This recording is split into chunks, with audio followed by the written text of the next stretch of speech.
Welcome to the Question Your Induction mini challenge, where I'm going to go deep into how you can question your induction and make sure that you don't fall into the trap of the unnecessary induction that leads to a C-section or just more pain and trauma and pulls you away from your natural birth that you were planning. You see, moms usually fall into one of two camps. Either they have been scared out of their minds and told that they have to induce and they just do what the doctor tells them, or they happen to be more natural minded. They would really rather not induce, but they don't know how to sift through all of the information. They're still afraid, and they either end up tiring themselves out trying to avoid that induction. And sometimes they're able to do it, but other times they're not, and they still end up with that medical induction, and they think their body's failed them. Or what happens is that they are just freaking out because they have information overwhelm. My aim is to help you come to your birth from a place of power instead of a place of fear. And that is why with this Question Your Induction challenge, I'm not going to focus so much on the risks and benefits and all of that stuff. If you want that, you can go and check out some of my other videos that I've done in the deep dive masterclasses. I've also referenced a lot of books in the past. The three ones that I'm going to be referencing in this challenge are Why Induction Matters by Rachel Reed, an excellent resource on telling you the benefits and risks of induction.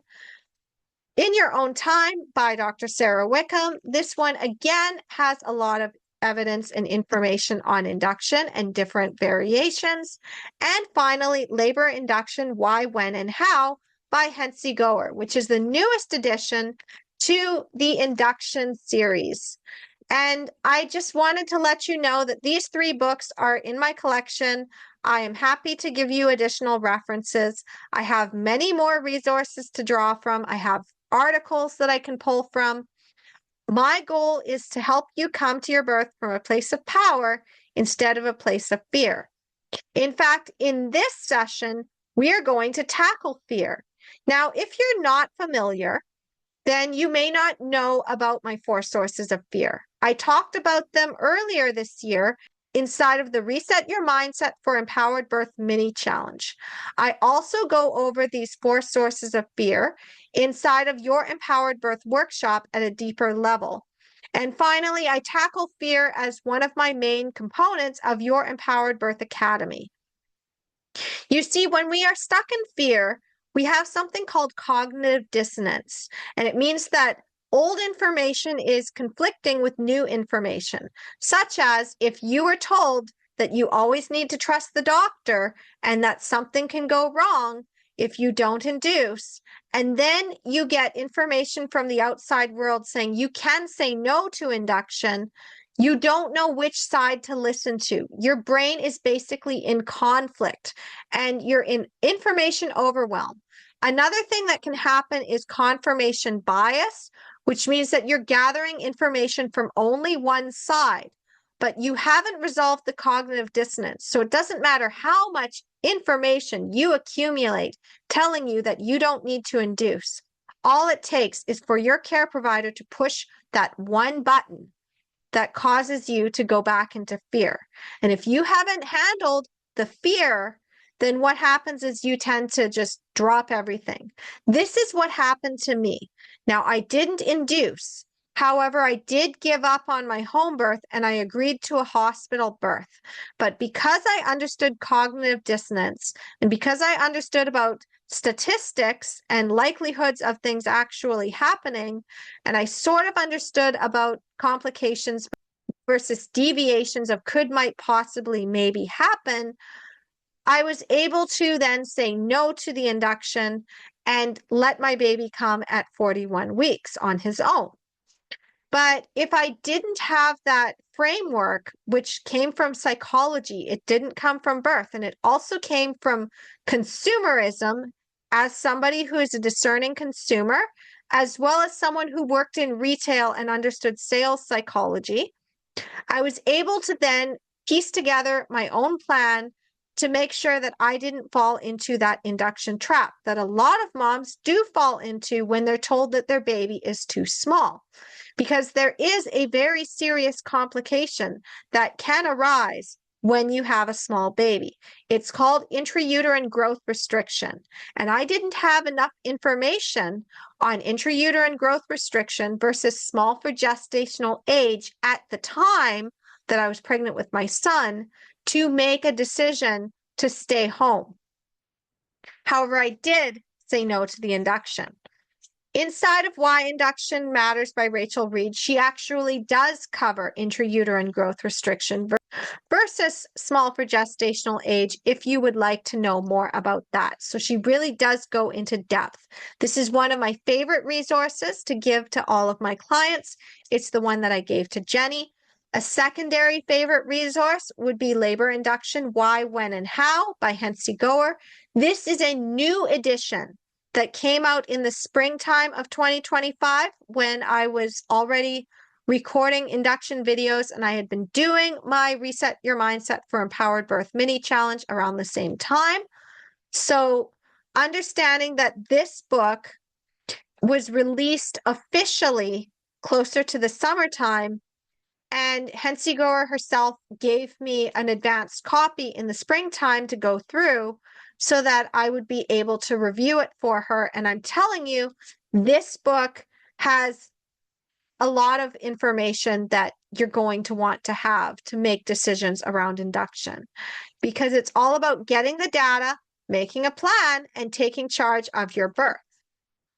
However, it can be difficult to get the data if you are still stuck in cognitive dissonance. And that is where the 4 sources of fear need to be addressed, okay? So the purposes of this video, now that we've already covered NABRI, what to do now or nothing, do we have alternatives? What is the benefits? What is the risks? And what does the intuition tell you? Instead of brain, which pre-sells you into induction and keeps you in information overwhelm. And in addition to that, I also talked about the variations, the complications, the deviations. I talked about your rights. If you want to go back and watch those videos again, you're more than welcome to do that. I do suggest watching something 3 times. The first time, you get the overview. The second time, you get the aha moments. The third time you watch it, you're able to implement. And in every single one of these videos, I have given you an action step to take. So understanding that, we're going to go into the 4 sources of fear. And if you want the deeper dive, Reset Your Mindset for Empowered Birth is the mini challenge where I go deeper into those 4 sources of fear. We really tackle them. I show you how they show up in our birth culture and in our medical system so that you are no longer not seeing it, because fish can't see the water they swim in. But once you see it, you can't unsee it. And then you're less likely to fall back into information overwhelm and cognitive dissonance.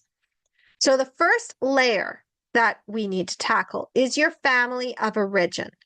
What has your family of origin said about going past your due date? Or what has your family of origin said about doctor's orders versus your own intuition?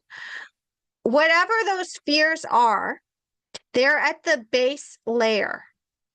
Now, if your family of origin tells you that doctors know more than you about the complications, or there were even complications with pregnancy going a certain length, or big babies in the family, or small babies in the family that had complications, whatever it is, they may also be telling you it's better to just induce. This is what I received in my family of origin, so that's why I'm telling you about it, is that my family of origin, when they heard that my baby was too small for dates, according to the ultrasounds, they were very much in lines of doctor knows best. So they were now thinking it's best to have your baby in the hospital where they can be monitored, because you're going to have a small baby and they're going to need help. So they had that fear. There had also been complications previously in other generations. So they were very much of the mindset of, we don't want things going wrong. There was also a lot of family members that had medical issues and chronic conditions. And again, the idea was the doctor knows best. Now, the next layer after that can either confirm what's in your family of origin or deviate from it. And that is the media. And I've talked about this deeper inside Reset Your Mindset. The media telling you, we just listen to the doctor. Now, you can look at this in medical dramas. It's everywhere. If you are following birth accounts on Instagram or on TikTok, chances are you're also getting those things from Netflix or other streaming services that are advertising, and they have medical dramas. And inside of the comments of those media influences has another layer that I'll talk about after, which is actually layer number 4. But you're seeing these scary stories. And of course, it's played up for dramatic effect. So it's like, I'm scared. If I have a big baby, I saw this thing on TV in this show, and they had a big baby and she had this huge complication from it. Or I'm scared the baby died because they went past 42 weeks and it could have been avoided. And there was this whole big drama, or it was in a movie. And you see that and it's reinforced. It's either reinforced or it detracts from the message that you get in your family. But media influences such as movies and books can also affect your mindset if you're not aware of that influence. The next layer is education. This is where we attempt to deviate from what we see in our family of origin and the media. We're actually looking for data. However, that's where confirmation bias can come in, because if we're not pulling from both dichotomies and only pulling from the natural birth community on Facebook, and they are just bombarding you with articles, and you even ask for all of that information, you don't know how to sort it out. That is why Labor Induction, Why, When, and How by Hensi Goer is one of the best books on this, in addition to Why Induction Matters by Rachel Reed, because they talk about the limitations of research, and they also tell you how to break down research. You need to know how to break it down. And in addition to that, In Your Own Time by Dr. Sarah Wickham also breaks down the research and evidence to help you make a more informed decision. However, they are also on the lens of physiological birth and then pulling from what the medical system says. If you're just pulling from Facebook, though, or other mom forums, what happens is that you're getting the cherry-picked articles. If you're getting cherry-picked articles and everybody's sharing the same, and then you're also getting anecdotal evidence, and then there's a lot of infighting, which more on that in a minute, what happens is that your education, you don't know what to believe. And if you happen to also have been told by your family of origin that your doctor has all of the education, after all, they went to school for it, then what happens is that you're more likely to ask the doctor, and they may shut down that information completely because they have their own levels of cognitive dissonance and confirmation bias. Nobody is immune. So that is why I also say inside my book, Your Empowered Birth, everyone is a human first and an expert second. And that is also why I told you to go with NABRI instead of brain, so that you can't be pre-sold into induction. You need to be able to come at this from a place of power, not a place of fear. So the final layer is social conditioning. This is when you see people in the mom groups and you're asking for the articles, and then somebody throws out their anecdotal story. And then you get the labor and delivery nurse in there who thinks she knows everything that there is to know about induction. And she's seen all of the horrible things that can happen when people don't say yes to induction. And so then she brings her trauma into the group. And then somebody else who had a traumatic induction brings their trauma into the group. And then when you're on social media and you're just scrolling, and then suddenly a medical drama reel pops up, or maybe it's even something from a birth worker that pops up, but it happens to have gone viral. And there's a whole bunch of comments. And whichever side you fall on the spectrum, it doesn't matter. You're being bombarded by all of that information.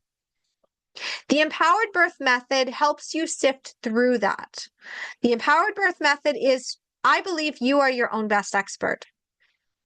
Regardless of my opinion on induction, the fact that I wouldn't do it unless absolutely necessary, which means there better be a complication. If there's an actual complication of, oh my gosh, we need to act now, sure. But I'm also going to be watching with the deviations. If a deviation comes up, I'm going to be looking at ways to mitigate my risk factors and avoid the complication, such as what Jenny did. And if it's just a variation, I'm going to be like, that's cute. Nice try. I'm not even worried about that. So try another button, but I've deactivated them all. So the thing is, you need to deactivate those fear buttons. You need to know where those layers of fear come from. So I want you to write down all of the things that you have heard that kind of terrify you about induction, and all of the things you've heard about not inducing for those different complications and variations in your backup plan that you hopefully also created when I told you to do that yesterday.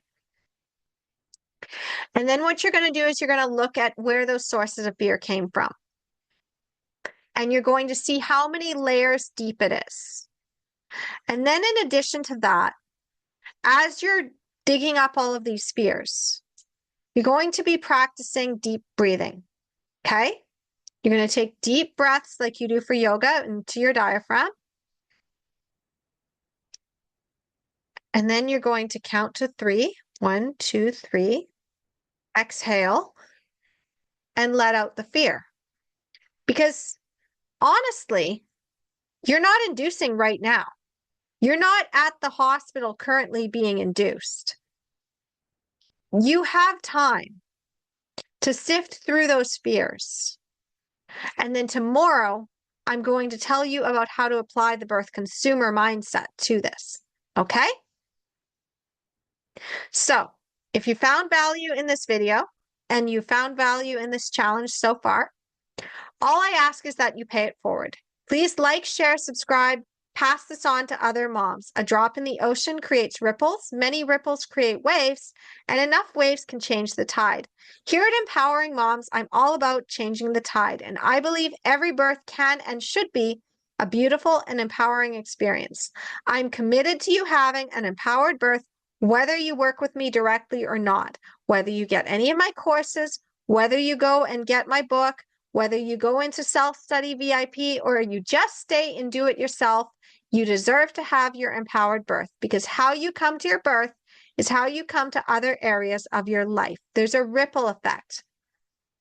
If you are finding value, you can go deeper by subscribing to my newsletter. Go to empoweringmomsbirth.com/toolkit, and that will get you on the newsletter. You will also be subscribed to the Empowered Mom Toolkit.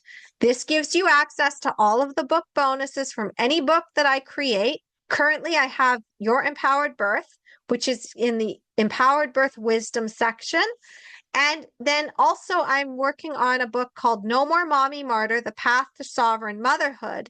And there are book bonuses inside of Empowered Mom Magic. Every single week, I give out a newsletter. Sometimes I miss a week because things happen. But ultimately, you will be getting Empowered Birth Wisdom and Empowered Mom Magic. I will also be updating you on other things that I'm creating within both communities of Empowered Mom Magic and Empowered Birth Wisdom, as well as anything that's going on with my Empowered Mom Circle members, or whatever else I'm coming up with. Because sometimes I attend summits, or I have something in my network where people are offering something that's going to help you as an empowered mom, and I want to be able to pass that on to you. Information is free. I only charge for access to me. So thank you so much for watching. If you do want to get on that newsletter, empoweringmomsbirth.com/toolkit will get you in. And I will see you for the final segment tomorrow, where we're going to tackle how to become the birth consumer. So stay tuned for that. All right. Have a happy, empowered birth journey, and I'll see you soon. Namaste.